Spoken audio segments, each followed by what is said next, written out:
स्वागत है आपका पीटीसी न्यूज में। मैं सुमन कश्यप आपके साथ और वक्त हो चला है हरियाणा बुलेटिन का। आपको रूबरू करवाएंगे प्रदेश की तमाम बड़ी खबरों से, लेकिन पहले नजर डालते हैं हेडलाइंस पर। पीएम मोदी से मिलने के बाद सीएम नैब सिंह सैनी बोले, प्रदेश में चल रहे विकास कार्यों की जानकारी पीएम मोदी को दी। अग्निवीर योजना के बारे में पीएम ने विस्तार से ली जानकारी। भूपेंद्र सिंह हुड्डा के खिलाफ दर्ज मामले में ईडी की कार्रवाई। गुरुग्राम में अटैच की M3M की जमीन कॉमर्शियल कॉलोनी बनाने के लिए गलत तरीके से ली थी जमीन। महिला आयोग की चेयरपर्सन रेणु भाटिया ने नारी निकेतन का किया निरीक्षण। नारी निकेतन में रहने वाली बेटियों से की बातचीत। कहा, महिलाओं को डरने की जरूरत नहीं, अपनी शिकायत जरूर दें। विधानसभा चुनावों के लिए दीपेंद्र सिंह हुड्डा ने किया चुनाव प्रचार। सपा और कांग्रेसी गठबंधन पर भी बोले दीपेंद्र हुड्डा। कहा, राष्ट्रीय स्तर पर हमारा गठबंधन है, लेकिन प्रदेश स्तर पर नहीं। कृषि मंत्री कमलपाल गुर्जर ने जगाधरी विधानसभा में सुनी जन समस्याएं। मौके पर ही किया अधिकतर समस्याओं का समाधान। जनता के कामों में कोई कोताही न बरतने के भी दिए निर्देश।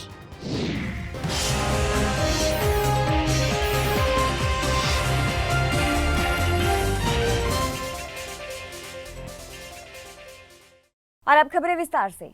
तो प्रधानमंत्री नरेंद्र मोदी से मिलने के बाद हरियाणा के मुख्यमंत्री नैब सिंह सैनी का बयान सामने आया है। उन्होंने कहा है कि हरियाणा में चल रहे विकास कार्यों की जानकारी पीएम मोदी को दी है।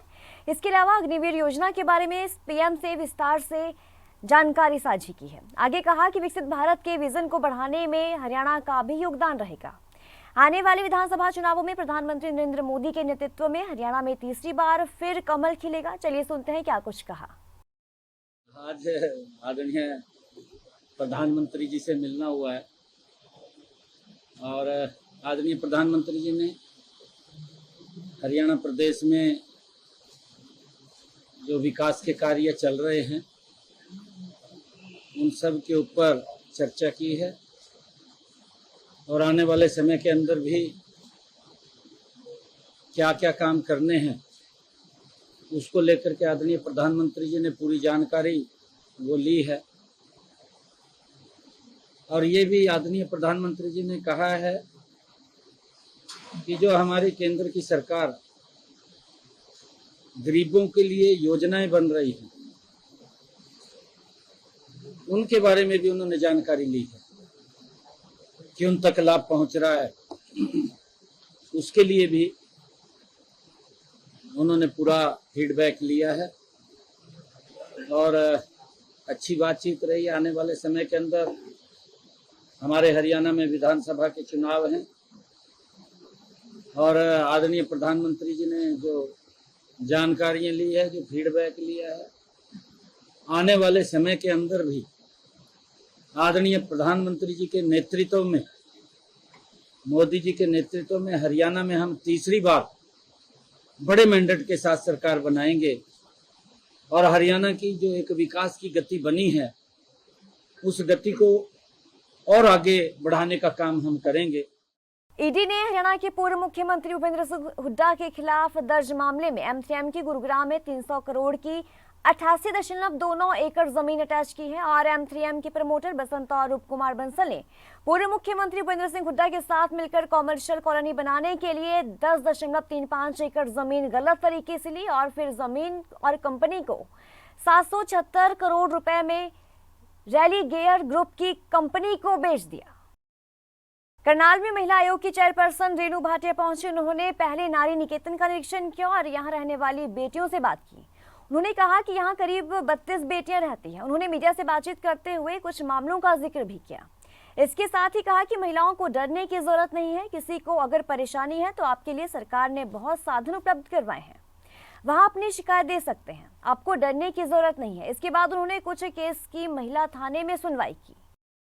बेसिकली महिला आयोग का ये एक रूटीन भी रहता है कि हर 3-4 महीने बाद वन स्टॉप सेंटर्स, नारी निकेतन, रेड क्रॉस हॉस्टल, इस तरह के स्थान, वृद्धाश्रम जहाँ महिलाएं हैं, इन सब पे जाकर विजिट करना और उनकी कंडीशन देखना। इसके अतिरिक्त जेल जहाँ पर महिलाएं हैं उन सबको मिलना और देखना, ये हमारा एक रूटीन है और ये बहुत इम्पोर्टेंट है समय समय पर बात करना। आप यहाँ आ जाइए। तो उस रूटीन में हम आज यहाँ पहुँचे हैं। 3-4 दिन पूर्व फरीदाबाद में मैंने एक हियरिंग रखी थी जिसमें एक केस आया था कि एक 28-30 साल के 32 साल के व्यक्ति ने, जिसके 2 बड़े बड़े बच्चे हैं, उसने एक 18 वर्ष की मुस्लिम बेटी के साथ दुर्व्यवहार कर उसे शादी का झांसा दे उसके साथ रिलेशनशिप किया। और उसके माता पिता की हमारे पास शिकायत आई थी। उनसे मालूम हुआ कि वो बच्ची यहाँ पर है। उस बच्ची से मैं स्पेसिफिकली मिली क्योंकि वो लड़का उस दिन के बाद से गायब है। हम उसको ढूंढ रहे हैं, फरीदाबाद पुलिस, पलवल पुलिस उसे ढूंढ रही है। उस बच्ची से हम मिलने स्पेशली आज यहाँ पर आए थे कि उसके साथ क्या हुआ। उससे मैंने बात की है, उस बच्ची की हमने उसके पिता से भी बात कराई है और वो वापस जाने को राजी है। उससे गलती हो गई है, उसने एक्सेप्ट किया। जो ऑफिशियल प्रोविजंस हैं वो हम करवा के उसको हैंड ओवर करेंगे पेरेंट्स। आगामी विधानसभा चुनावों के लिए कांग्रेस के नेता दीपेंद्र सिंह हुड्डा ने अभी से हरियाणा में चुनाव प्रचार अभियान शुरू कर दिया है। हरियाणा में बेरोजगारी और नशे लेने वालों की संख्या ज्यादा बढ़ने लगी है। इसका हिसाब भाजपा को देना होगा, वरना जनता उन्हें वोट नहीं देगी। सपा और कांग्रेस के गठबंधन पर हुड्डा ने कहा कि यहां सपा का जनाधार नहीं है, लेकिन हमारा गठबंधन जरूर है राष्ट्रीय स्तर पर, लेकिन प्रदेश स्तर पर नहीं है। सुनिए क्या कुछ कहा। देश में सबसे ज्यादा बेरोजगारी हरियाणा में क्यों है, देश में सबसे ज्यादा अपराध हरियाणा में क्यों है, पंजाब से भी ज्यादा नशा हरियाणा में क्यों हुआ, हर वर्ग का इतना अपमान इस सरकार ने क्यों किया, हरियाणा को विकास की पटरी से क्यों उतारा इस सरकार ने। आज हरियाणा की जनता हिसाब मांग रही है। भाजपा जब से हमने ये अभियान शुरू किया, ये पदयात्रा शुरू करी है, भारतीय जनता पार्टी में बड़ी तिलमिलाहट दिखाई दे रही है, लेकिन कोई जवाब नहीं मिल रहा। कोई अभी तक भाजपा ने 15 जो मैंने प्रश्न उठाए हैं, इन 15 प्रश्नों में एक भी प्रश्न का जवाब भाजपा ने नहीं दिया। 2/3 सीटें अकेले कांग्रेस को मिलेगी, क्या आपको इतनी उम्मीद है? मैं आपको ये कह सकता हूं, जितनी भी जो भी आकलन और उम्मीद आपको होगी, उससे जितनी भी आकलन और जो भी उम्मीद आपको होगी कांग्रेस के लिए हरियाणा में, उससे ज्यादा बेहतर प्रदर्शन कांग्रेस का रहने जा रहा है। देखिए, हमारा राष्ट्रीय गठबंधन है, सपा का यहाँ पे कोई जनाधार नहीं है, मगर राष्ट्रीय गठबंधन के फ्रेमवर्क में जो है, मैं समझता हूँ ये उसके संदर्भ में प्रश्न अगर आएगा तो उस समय। लेकिन वो 6 से 8 सीट की डिमांड कर रहे हैं, क्या इतनी संभावना है? देखिए, सपा का कोई जनाधार यहाँ नहीं है, सपा का जनाधार नहीं है। राष्ट्रीय गठबंधन के फ्रेमवर्क में क्या परिस्थितियां बनती हैं वो आपको बताएंगे। फरीदाबाद के बादशाह सिविल हॉस्पिटल के प्रांगण में स्वास्थ्य ठेका कर्मचारी यूनियन के बैनर तले स्वास्थ्य कर्मचारियों ने अपनी मांगों को लेकर प्रदर्शन की और घोषणा की कि यदि उनकी मांगे नहीं मानी गई तो आगामी 22 जुलाई को सीएमओ ऑफिस का घेराव किया जाएगा और उसके बाद जैसा यूनियन के नेता रणनीति बनाएंगे उसी अनुसार सरकार की ईंट से ईंट बजाने का काम किया जाएगा। तो स्वास्थ्य कर्मचारी यूनियन के प्रधान सोनू सोया और स्वास्थ्य कर्मचारी महिलाओं ने ये कहा कि उनकी मुख्य मांग कच्चे कर्मचारियों को पक्का करने और समान वेतन की है। यहाँ का प्रशासन कर्मचारियों के साथ शोषण करता है। दूसरी चीज ये है कि हम इकट्ठा तो इसलिए हुए हैं कि हम इतने सालों से 10 साल, कोई 15 साल, कोई किसी को 20 साल हो रहे हैं यहाँ पे नौकरी करते हुए, और कच्चे कर्मचारी हैं जिसमें 14-15 हजार रुपए सैलरी है। उसमें बच्चों का गुजारा नहीं होता, घर का खर्चा नहीं चलता। सामान वेतन की मांग कर रहे हैं, पक्के होने की मांग कर रहे हैं, और इसलिए कि जब हमसे पक्के कर्मचारियों को लेकर कच्चे कर्मचारियों से काम ज्यादा लिया जाता है और पैसा कम दिया जाता है, तो हम उसके खिलाफ हैं और हम यही चाहते हैं कि सारे कर्मचारियों को पक्का किया जाए। आउटसोर्सिंग के अंतर्गत जो महिला कर्मचारी हैं हमारी, करीबन 100 के करीब है महिला कर्मचारी। सैलरी जो गवर्नमेंट एम्प्लॉय को मिल रही है वो सबको मिलनी चाहिए। समान काम समान वेतन। हमारी अभी तो हम सिर्फ उनको एक चेतावनी के तौर पे छोटा सा धरना रख रहे हैं। अगर नहीं मांगे हमारी मांगी जाती हैं तो आगे चल के जो भी आगे हमारे नेता हैं वो आदेश देंगे, उनका पालन करेंगे। देखिए, पहली बात तो मैं आपका धन्यवाद करना चाहता हूं कि आपने हमारी बात को सुना, और हमें कोई यहाँ पर दरी बिछा के बैठने का शौक नहीं है। आज हमारे कर्मचारियों को लगभग 15 साल भी हो चुके हैं, 20 साल भी हो चुके हैं, 18 साल भी हो चुके हैं, 10 साल भी हो चुके हैं, 5 साल के भी कर्मचारी हैं जिन्होंने कोरोना काल के अंदर बखूबी अपनी ईमानदारी से, मेहनत से, कर्मचारी बीमार भी हो गए, लोगों की सेवा की, लोगों को जहां पर प्राइवेट हॉस्पिटल बंद थे वहां पर हमारे कर्मचारियों ने, इस सरकारी हॉस्पिटल खुले हुए थे और हमारे कर्मचारियों ने काम किया कोरोना के अंदर। जब ऐसी आपात में स्थिति में जब सरकार को जिस तरीके से सरकार की उस टाइम स्थिति थी, यहाँ पर ऑक्सीजन प्लांट भी नहीं थे। रातों को हमारे कर्मचारी जा करके ऑक्सीजन प्लांटों पे से लेके आते थे। 24-24 घंटे ड्यूटी करी है उन्होंने, अपने बच्चों को छोड़ दिया, त्याग दिया। अगर आज कर्मचारी अपने पक्के होने की मांग कर रहे हैं तो क्या हमारी मांग गलत है? हम सरकार से अपील कर रहे हैं कि कर्मचारियों को पक्का किया जाए, एक पॉलिसी के तहत कर्मचारी को पक्का किया जाए, कर्मचारियों को जॉब सुरक्षा दी जाए और कर्मचारियों की ESI कार्ड जो जरूरी है। अभी 4 दिन पहले हमारे कर्मचारी गुजरा, वो बेचारा घर से उसकी बहुत पूरी हालत थी, वो अपना इलाज नहीं करा पाया। सरकारी हॉस्पिटल में उसने उसका इलाज करा, जो भी सरकारी हॉस्पिटल की सुविधा थी वो उसको कर्मचारी को दी, परंतु उसको बड़े हॉस्पिटल की जरूरत थी, वो कर्मचारी नहीं बचा, वो भगवान को प्यारा हो गया। हमारे बीच से एक हमारा कर्मचारी चला गया। भाजपा के नेता कन्फेड विभाग के चेयरमैन करमबीर सिंह ने किसान आंदोलन को लेकर बड़ा बयान दिया। उन्होंने कहा कि किसान आंदोलन में जो 750 किसानों ने जान गंवाई थी, उनकी जान भाजपा सरकार के कारण नहीं गई थी। किसानों की मौत हार्ट अटैक और अन्य बीमारियों से हुई थी। सरकार ने किसान आंदोलन में किसी भी किसान पर एक भी उंगली नहीं उठाई थी और ना ही कोई लाठीचार्ज और ना ही किसी पर गोली चलाई थी। पुलिस के लाठीचार्ज और गोली से किसान आंदोलन में किसी भी किसान की मौत नहीं हुई है। किसान आंदोलन में बहुत सारे किसान राजनीति कर रहे थे और बहुत सारे किसान अच्छे भी थे। देखिएगा, उसके लिए जिम्मेदार किसे मानते हैं? देश की सरकार ने, हरियाणा सरकार ने एक उंगली तक भी किसी किसान पर ना उठाई, कोई डंडा नहीं चलाया, कोई गोली नहीं चलाई।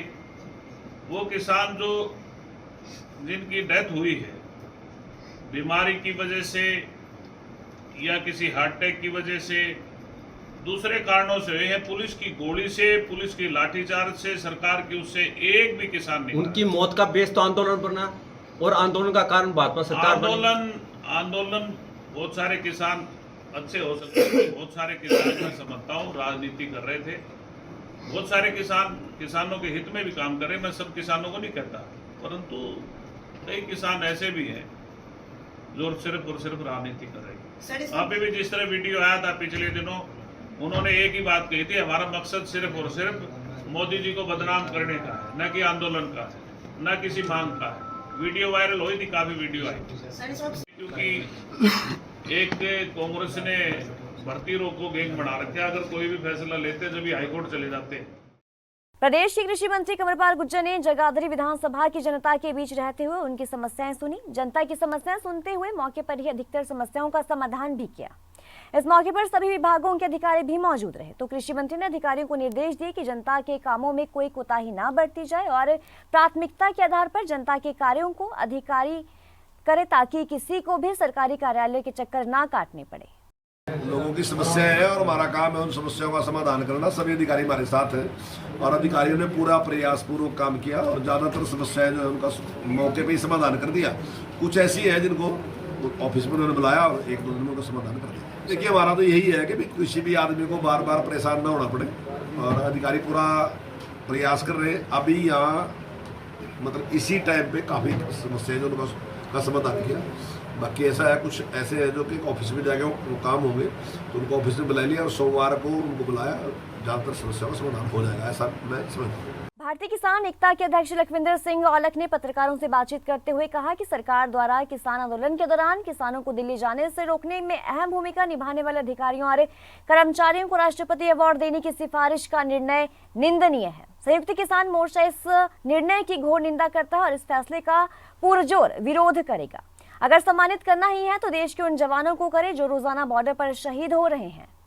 देखिए, हमारे पूर्व प्रधानमंत्री लाल बहादुर शास्त्री जी ने नारा दिया था जय जवान जय किसान का। उस समय दिया था जब 1962 में भारत और चीन का युद्ध हुआ, उसके बाद 1965 में भारत पाक का युद्ध था। उस समय जवानों की ज़रूरत थी, किसानों की ज़रूरत थी, क्योंकि अमेरिका आंखें दिखाने लगा था भी अनाज नहीं दूंगा अगर आप युद्ध पाकिस्तान से नहीं रोकोगे। पूर्व मंत्री और कांग्रेस के वरिष्ठ नेता अशोक अरोड़ा ने पीटीसी न्यूज से खास बातचीत की और इस दौरान उन्होंने भाजपा द्वारा कांग्रेस पार्टी पर लगाए गए तमाम आरोपों पर पलटवार किया है और उन्होंने ये कहा कि स्वतंत्रता सेनानी के नाम पर यूनिवर्सिटी का नाम रखे जाने का भाजपा के नेता का विरोध करना गलत है। इस विरोध से स्वतंत्रता सेनानियों को लेकर भाजपा नेता के मन में कितना सम्मान है ये पता चलता है। तो चौधरी रणवीर सिंह एक महान स्वतंत्रता सेनानी थे। भाजपा नेता मनीष ग्रोवर के ग्रीन ब्रिगेड पर भूपेंद्र सिंह हुड्डा के साथ आ गई के बयान पर उन्होंने पलटवार किया। सुनिए क्या कुछ कहा अशोक अरोड़ा ने। प्रजातंत्र के अंदर सरकार जो है लोग बनाते हैं और सरकार लोगों के लिए होती है, और सरकार जब लोगों की आशाओं पर पूरा नहीं उतरती तो जनता को हिसाब मांगने का भी अधिकार है। और कांग्रेस पार्टी ने जनता की आवाज़ को देखते हुए 15 चार्ज लगाए हैं हरियाणा प्रदेश की सरकार के ऊपर कि वो हरियाणा प्रदेश जो प्रति व्यक्ति आय में, प्रति व्यक्ति निवेश में, आपके खेल और खिलाड़ियों में, इसी प्रकार से चाहे मेट्रो की बात करें, चाहे मेडिकल कॉलेज बनाने की बात करें, चाहे थर्मल प्लांट बनाने की बात करें, चाहे यूनिवर्सिटीज बनाने की बात करें, हरियाणा प्रदेश एक तरक्की वाला प्रदेश था। परंतु इन 10 सालों में आज हरियाणा प्रदेश की गिनती अपराध वाले प्रदेश में होती है। पंजाब से ज़्यादा नशा आज हरियाणा में हो गया। बेरोजगारी में हम हरियाणा प्रदेश के लोग देश में नंबर 1 पे चले गए। तो इस प्रकार से ना किसी को रोजगार मिला, ना किसी को काम मिला। महंगाई, इनकी गलत नीतियों की वजह से महंगाई भी ज़्यादा बढ़ी। तो उसके लिए हरियाणा प्रदेश कांग्रेस पार्टी की तरफ से प्रोग्राम बनाया गया, जिसके तहत कांग्रेस के वरिष्ठ नेता जहाँ लोगों में जाकर इसकी बात कर रहे हैं, वहीं हमारे जो मेंबर पार्लियामेंट दीपेंद्र हुड्डा है, उन्होंने यात्रा शुरू की हुई है जो करनाल में गई। करनाल से यमुनानगर, यमुनानगर से अम्बाड़ा, अम्बाड़ा से फिर राई, पानीपत ग्रामीण, सोनीपत, हर जगह जा रही है और लोगों का रुझान दिन प्रतिदिन उसके प्रति बढ़ता जा रहा है। तो ये थे अब तक की खास खबरें। खबरों की ज्यादा अपडेट के लिए आप जुड़े रहिए पीटीसी न्यूज के साथ।